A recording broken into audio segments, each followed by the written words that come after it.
موسیٰ علیہ السلام اور ہارون علیہ السلام کو جب فرعون کو دعوت دینے کا حکم ہوا تو ان کو کہا گیا فَقُولَا لَهُ قَوْلًا لَيِّنًا لَعَلَّهُ يَتَذَكَّرُ أَوْ يَخْشَىٰ کہ تم جب جاؤ اس کے پاس یعنی فرعون کے پاس تو اس سے نرمی سے بات کرنا، لَعَلَّهُ يَتَذَكَّرُ أَوْ يَخْشَىٰ امید ہے کہ وہ نصیحت پکڑے اور ڈرے، وہاں پر لَعَلَّهُ استعمال ہوا ہے۔ اور ہم نے پڑھا ہے کہ حروف مشبہ بالفعل جب جملہ اسمیہ پر داخل ہوتے ہیں تو یہ اس کے مبتدا کو اپنا اسم بنا لیتے ہیں، تو اب یہ جملہ اسمیہ کا مبتدا نہیں رہا بلکہ یہ حروف مشبہ بالفعل کا اسم بن گیا ہے، اور یہ جو خبر ہے اب یہ جملہ اسمیہ کی خبر نہیں رہی بلکہ یہ حروف مشبہ بالفعل کی خبر بن گئی ہے۔ اس کی ایک بہت اچھی مثال یہ ہے کہ ہم اذان میں سنتے ہیں اشہد ان محمد رسول اللہ۔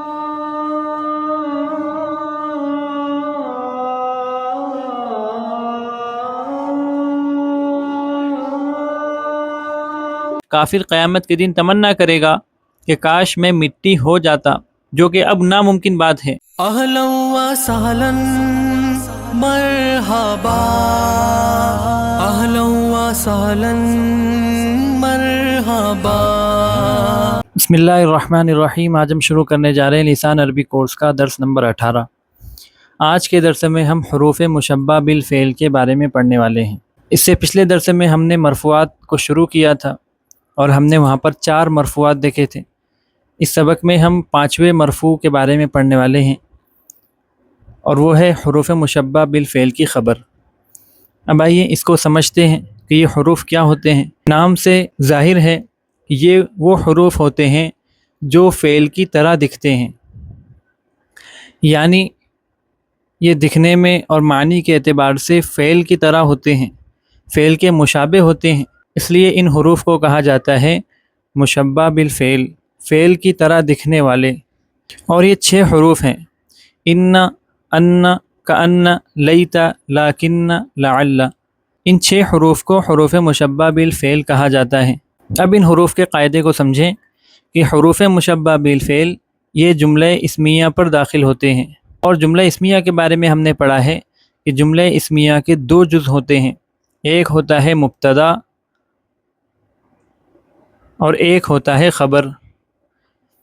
تو حروف مشبہ بالفعل یہ جملہ اسمیہ پر داخل ہوتے ہیں اور مبتدا کو اپنا اسم بنا لیتے ہیں اور خبر کو اپنی خبر بنا لیتے ہیں، یعنی جب یہ جملہ اسمیہ پر داخل ہو جاتے ہیں تو جملہ اسمیہ کا جو مبتدا ہوتا ہے وہ ان حروف کا اسم بن جاتا ہے اور جملہ اسمیہ کی خبر ان حروف کی خبر بن جاتی ہے۔ اب ہم جو مرفوعات پڑھ رہے ہیں، مرفوعات میں حروف مشبہ بالفعل کی خبر آتی ہے، یعنی حروف مشبہ بالفعل کی خبر یہ مرفوعات میں داخل ہے، جبکہ حروف مشبہ بالفعل کا جو اسم ہوتا ہے وہ منصوبات میں آتا ہے، منصوب ہوتا ہے۔ اس لیے اگر کسی جملے میں یعنی جملہ اسمیہ میں آپ دیکھیں کہ اس کے شروع میں حروف مشبہ بالفعل آئے ہیں تو آپ وہاں پر یہ قاعدہ لگا کر کہ ہم نے پڑھا ہے کہ مبتدا اور خبر مرفوع ہوتے ہیں، آپ وہاں پر دونوں کو مرفوع نہیں کہہ سکتے بلکہ یہ دیکھنا ہوگا کہ اس کے شروع میں حروف مشبہ بالفعل آئے ہیں تو حروف مشبہ بالفعل کا جو اسم ہوتا ہے وہ منصوب ہوتا ہے اور حروف مشبہ بالفعل کی جو خبر ہوتی ہے وہ مرفوع ہوتی ہے۔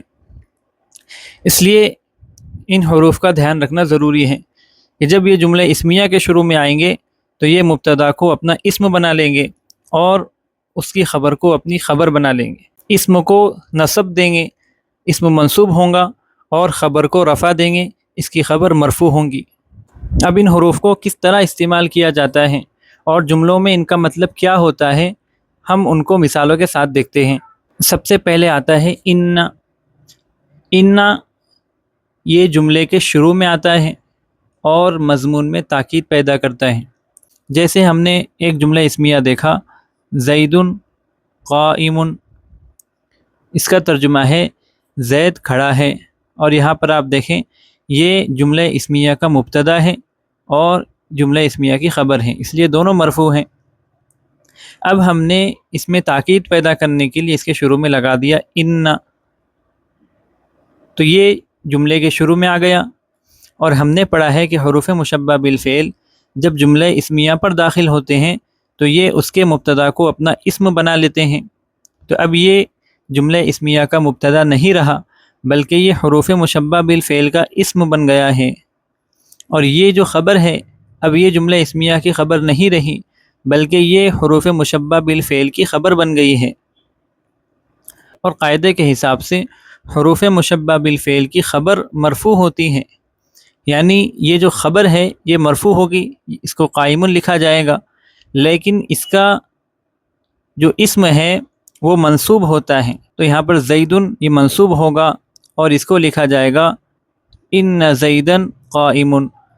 اب انا نے مضمون میں تاکید بھی پیدا کر دی، تو اب اس کا ترجمہ ہوگا بے شک زید کھڑا ہے۔ حسن حاضر، یعنی حسن موجود ہے۔ اب ہم نے اس کے شروع میں لگا دیا انا، تو اب انا آ کر مبتدا کو اپنا اسم بنا لے گا اور اس کو منصوب کر دے گا، تو اب یہ ہو جائے گا ان حسنا حاضر۔ تو اب اس کا ترجمہ ہوگا ان حسنا حاضر، بے شک حسن موجود ہے۔ اس کی مثال قرآن پاک میں آپ کئی جگہ دیکھ سکتے ہیں۔ مثال کے طور پر قرآن پاک میں آپ نے کئی جگہ پڑھا ہوگا ان اللہ علی کل شیء قدیر۔ یہاں پر آپ دیکھیں یہ جملہ اسمیہ ہے، اللہ علی کل شیء قدیر۔ یہاں پر آپ دیکھیں جملہ اسمیہ کا جو مبتدا ہے وہ لفظ اللہ ہے، اور علی کل شیء قدیر یہ اس کی خبر ہے۔ اب یہاں پر انا یہ حرف مشبہ بالفعل جملہ اسمیہ پر داخل ہوتا ہے اور اس مبتدا کو اپنا اسم بناتا ہے اور اس خبر کو اپنی خبر بناتا ہے۔ اب ہم نے پڑھا کہ حروف مشبہ بالفعل کا اسم منصوب ہوتا ہے، تو ان اللہ یہ منصوب ہوگا، اور علی کل شیء کے بعد جو خبر آئی ہے قدیر، تو یہ قدیر خبر ہے اور حروف مشبہ بالفعل کی خبر مرفوع ہوتی ہے، اس لیے اس پر رفع آیا ہے ان اللہ علی کل شیء قدیر۔ اب اس کا ترجمہ ہوگا بے شک اللہ ہر چیز پر قدرت رکھنے والا ہے۔ تو انا جملے کے شروع میں آتا ہے اور مضمون میں تاکید پیدا کرتا ہے۔ اسی طرح یہ جو انا ہے یہ ضمیروں کے ساتھ بھی آ سکتا ہے، جیسے ہم نے کہا انک صادق۔ یہاں پر آپ دیکھیں انا یہ حروف مشبہ بالفعل ہے، کا جو ضمیر ہے یہ ضمیر یہاں پر اس کا اسم ہے اور یہ منصوب ہے، اور ہم نے پڑھا ہے کہ ضمیریں یہ مبنی ہوتی ہیں اور مبنی پر اعراب ظاہر نہیں ہوتا، تو اس کا اعراب نہیں دیکھا جائے گا اور اس کو منصوب مانا جائے گا۔ اور یہاں پر دیکھیں یہ حروف مشبہ بالفعل کی خبر ہے اور خبر مرفوع ہوتی ہے، اس لیے انک صادق بے شک آپ سچے ہیں، اور یہاں پر خبر مرفوع ہے۔ اس کی مثالیں قرآن پاک میں دیکھیں انا اعطیناک الکوثر، تو وہاں پر انا یہ جمع متکلم کی ضمیر کے ساتھ میں آیا ہے، بے شک ہم نے آپ کو کوثر عطا کیا ہے۔ اسی طرح انک لا تخلف المیعاد، بے شک آپ وعدہ خلافی نہیں کرتے۔ تو قرآن پاک میں آپ دیکھیں انا اسم کے ساتھ بھی آتا ہے اور ضمیروں کے ساتھ بھی آتا ہے، لیکن یہ جب بھی آئے گا یہ جملے کے شروع میں آئے گا اور مضمون میں تاکید پیدا کرے گا۔ اگلا حرف ہے انا۔ انا کی خاصیت یہ ہے کہ یہ جملے کے درمیان میں آتا ہے اور مضمون میں تاکید پیدا کرتا ہے، جیسے ہم نے کہا علمت ان زیدا قائم، علمت میں نے جانا کہ بے شک زید کھڑا ہے۔ یہاں پر انا جملے کے درمیان میں آیا ہے اور اس نے مضمون میں تاکید پیدا کی ہے۔ اب اس انا نے وہی عمل کیا ہے جو انا نے کیا تھا، یعنی اس نے جملہ اسمیہ کے مبتدا کو اپنا اسم بنایا اور اس کو منصوب بنا دیا ہے، اس لیے کہ حروف مشبہ بالفعل کا اسم منصوب ہوتا ہے اور حروف مشبہ بالفعل کی خبر یہ مرفوع ہوتی ہے۔ اسی طرح آپ کہیں سمعت ان زیدا عالم، میں نے سنا کہ زید عالم ہے۔ یہاں پر بھی انا جملے کے درمیان میں آیا ہے اور اس نے اس مبتدا کو اپنا اسم بنا کر اس کو منصوب بنایا ہے اور عالم اپنی خبر بنا کر مرفوع بنایا ہے۔ تو انا جملے کے درمیان میں آ کر مضمون میں تاکید پیدا کرتا ہے۔ اس کی مثالیں قرآن پاک سے دیکھیں، وَاعْلَمُوا أَنَّ اللَّهَ يَعْلَمُ مَا فِي أَنفُسِكُمْ فَاحْذَرُوهُ، وہاں پر آپ دیکھیں ان جملے کے درمیان میں آیا ہے، تو اس کا ترجمہ کیا جائے گا اور جان لو کہ بے شک اللہ جانتا ہے جو تمہارے دلوں میں ہیں۔ اس کی ایک بہت اچھی مثال یہ ہے کہ ہم اذان میں سنتے ہیں اشہد ان محمد الرسول اللہ، وہاں پر آپ دیکھیں محمد الرسول اللہ یہ جملہ اسمیہ ہے، یہاں پر محمد مبتدا ہے اور رسول اللہ خبر ہے، اور یہ مبتدا خبر ہونے کی وجہ سے مرفوع ہے، یہاں پر محمد یہ مرفوع ہے اور رسول یہ مرفوع ہے، اور اللہ یہ مجرور ہے مضاف الیہ ہونے کی وجہ سے۔ اب ہم اذان میں کہتے ہیں اشہد ان محمد الرسول اللہ، تو آپ دیکھیں جب اس جملہ اسمیہ پر حرف مشبہ بالفعل داخل ہوا ہے تو اس نے یہ عمل کیا ہے، جملہ اسمیہ کے مبتدا کو اپنا اسم بنایا ہے اور اس کو نصب دیا ہے، تو یہاں پر نصب آتا ہے محمد، اور رسول یہ جملہ اسمیہ کی خبر تھی تو یہ حروف مشبہ بالفعل کی خبر بن جائیں گی، اور حروف مشبہ بالفعل کی خبر مرفوع ہوتی ہے، اس لیے اس پر رفع آیا ہے۔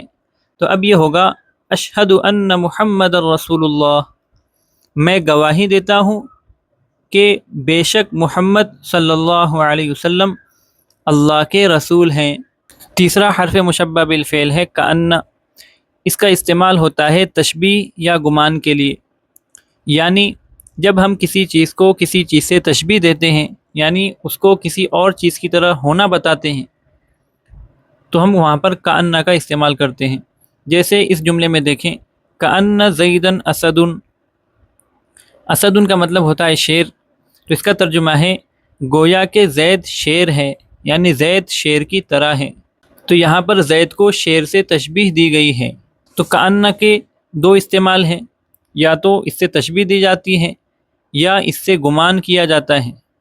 اسی طرح آپ کہیں کأن زیدن فی البیت، گویا کہ زید گھر میں ہے، یہاں پر ہم نے گمان کیا ہے کہ زید گھر پر ہے، اس بات کا گمان ہے، تو یہاں پر کأن استعمال ہوا ہے۔ اسی طرح ہم نے کہا کأن زیدن عندک، گویا کہ زید آپ کے پاس ہے، یہاں پر بھی گمان کے لیے کأن کا استعمال ہوا ہے۔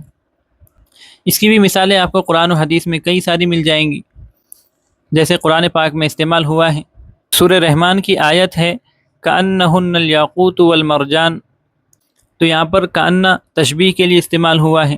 اب یہاں پر دیکھیں کأن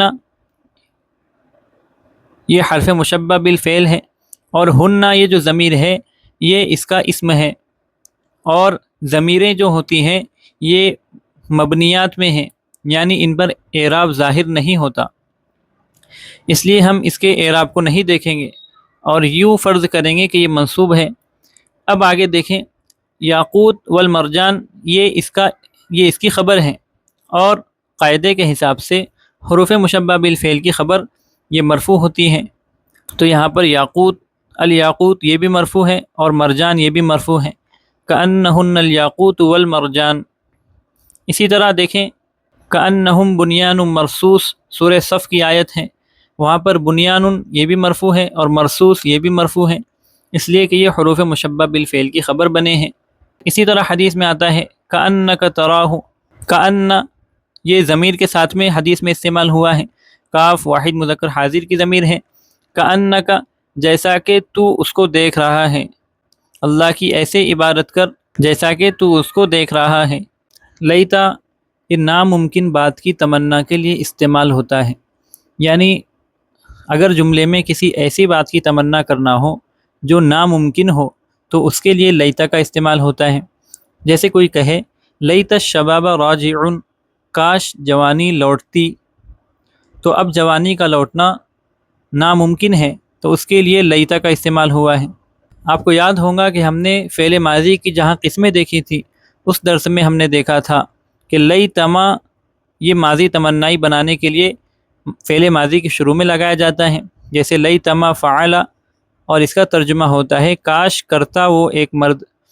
تو اب آپ دیکھیں یہ وہی لیتا ہے جو حروف مشبہ بالفعل ہے، اور یہاں پر اس نے فعل کا کام کیا ہے، اس نے فعل میں تبدیلی کی ہے، اس لیے اس کو حروف مشبہ بالفعل کہتے ہیں۔ وہاں پر لیتا کا استعمال تمنا کے لیے ہوا ہے، ماضی تمنائی بنانے کے لیے، اور یہاں پر بھی لیتا کا استعمال ناممکن بات کی تمنا کے لیے ہوتا ہے۔ قرآن پاک میں اس کی مثالیں ہیں، یا لیتنی کنت ترابا، کاش میں مٹی ہو جاتا۔ کافر قیامت کے دن تمنا کرے گا کہ کاش میں مٹی ہو جاتا، جو کہ اب ناممکن بات ہے۔ اسی طرح یا لیتنی لم اوت کتابیا، کاش مجھے میرا اعمال نامہ دیا ہی نہ جاتا، تو یہ بھی ناممکن بات ہے۔ اسی طرح وہ کہے گا یا ویلتا لیتنی لم اتخذ فلانا خلیلا، کاش کہ میں فلاں کو دوست نہ بناتا اس دنیا میں۔ قرآن پاک میں جتنی بھی تمنائیں ذکر کی گئی ہیں جو قیامت کے دن کافر کریں گے، ان تمام جگہوں پر لیتا آیا ہے۔ تو لیتا یہ ناممکن بات کی تمنا کے لیے استعمال ہوتا ہے۔ اس کے بعد ہے لیکن، جیسے ہم اردو میں بات کرتے وقت کہتے ہیں لیکن، تو لیکن کا استعمال یہ لیکن کے لیے ہوتا ہے۔ ہم لیکن کب استعمال کرتے ہیں؟ جب ہم بات میں پیدا ہونے والے کسی شک کو دور کرتے ہیں۔ لیکن بات اس طرح ہے، تو ہم یہ جو لیکن استعمال کرتے ہیں عربی میں اس کے لیے لیکن استعمال ہوتا ہے۔ جیسے ہم نے کہا جلس الناس لیکن زید قائم، جلس الناس یعنی لوگ بیٹھ گئے لیکن زید کھڑا ہے۔ تو یہاں پر زیدن یہ حروف مشبہ بالفعل کا اسم ہونے کی وجہ سے منصوب ہے، اور قائمن یہ حروف مشبہ بالفعل کی خبر ہونے کی وجہ سے مرفوع ہے۔ اسی طرح ہم نے کہا کہ ذهب الناس، لوگ چلے گئے، لیکن زیدن حاضر، لیکن زید ابھی بھی موجود ہے۔ اس طرح آپ اس کے کئی مثالیں بنا سکتے ہیں۔ تو لیکن یہ بات میں پیدا ہونے والے شک کو دور کرنے کے لیے استعمال ہوتا ہے۔ آخر میں آتا ہے لعل۔ لعل ایسے کام کی امید کے لیے استعمال ہوتا ہے جو ہو سکتا ہے، جو ممکن ہے، یعنی ایسے کام کی تمنا کے لیے کہ جو ممکن ہے۔ جیسے ہم نے پڑھا کہ لیتا ایسے کام کی تمنا کے لیے استعمال ہوتا ہے جو ناممکن ہو، تو لعل ایسے کام کی امید کے لیے استعمال ہوتا ہے جو ممکن ہو۔ یہ وہی لعل ہے جو ہم نے ماضی کی قسموں کے درس میں پڑھا تھا کہ لعلما یہ ماضی احتمالی بنانے کے لیے استعمال ہوتا ہے، اور لعلما فعل کا ترجمہ ہوتا ہے کیا ہوگا اس ایک مرد نے۔ جیسے ہم نے کہا لعل المسافر قادم، شاید مسافر آنے والا ہے، شاید مسافر آنے والا ہے، یعنی مسافر کے آنے کی امید ہے۔ یہاں پر مسافر حروف مشبہ بالفعل کا اسم ہے، اس لیے منصوب ہے، قادم اس کی خبر ہے، اس لیے مرفوع ہے۔ اس کی مثالیں قرآن پاک میں دیکھیں، اس کو کئی جگہ ضمیر کے ساتھ ملا کر استعمال کیا گیا ہے۔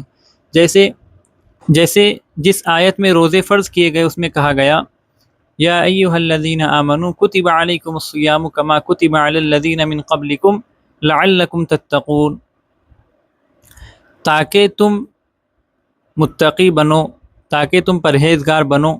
وہاں پر لعلکم استعمال ہوا ہے۔ اسی طرح موسیٰ علیہ السلام اور ہارون علیہ السلام کو جب فرعون کو دعوت دینے کا حکم ہوا تو ان کو کہا گیا فَقُولَا لَهُ قَوْلًا لَيِّنًا لَعَلَّهُ يَتَذَكَّرُ أَوْ يَخْشَىٰ، کہ تم جب جاؤ اس کے پاس یعنی فرعون کے پاس تو اس سے نرمی سے بات کرنا، لَعَلَّهُ يَتَذَكَّرُ أَوْ يَخْشَىٰ، امید ہے کہ وہ نصیحت پکڑے اور ڈرے۔ وہاں پر لَعَلَّهُ استعمال ہوا ہے۔ تو قرآن پاک میں حروف مشبہ بالفعل کی کئی مثالیں موجود ہیں۔ آپ زیادہ سے زیادہ ان کی مشق کریں، ان کے استعمال کو سمجھیں، اور یہ جو عمل کرتے ہیں اسم پر اور اپنی خبر پر، ان کا اسم منصوب ہوتا ہے اور ان کی خبر مرفوع ہوتی ہے، اس کو زیادہ سے زیادہ دیکھ کر ان کی مشق کریں۔